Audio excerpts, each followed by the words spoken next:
বলা হতো যে এই আইল্যান্ডে এমন কিছু রহস্য লুকিয়ে রয়েছে যার কারণেই মানুষ এই আইল্যান্ডে যেতে ভয় পায়। এই আইল্যান্ডটি জনবসতি থেকে অনেকটা দূরে অবস্থিত ছিল।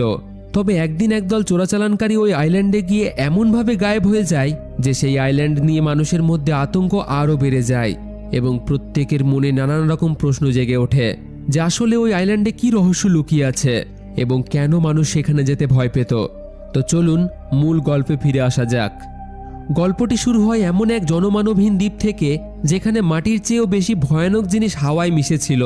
এই আইল্যান্ডে প্রচুর প্রজাতির সাপ ছিল আর 4 জন বন্ধু প্রায়ই এখানে আসতো এক বিশেষ উদ্দেশ্যে, টাকা উপার্জনের জন্য।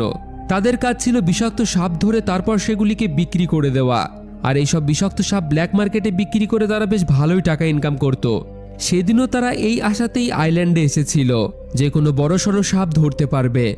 আইল্যান্ডে পৌঁছানোর পর তারা একটি পুরনো সাপ ধরার পদ্ধতির ব্যবহার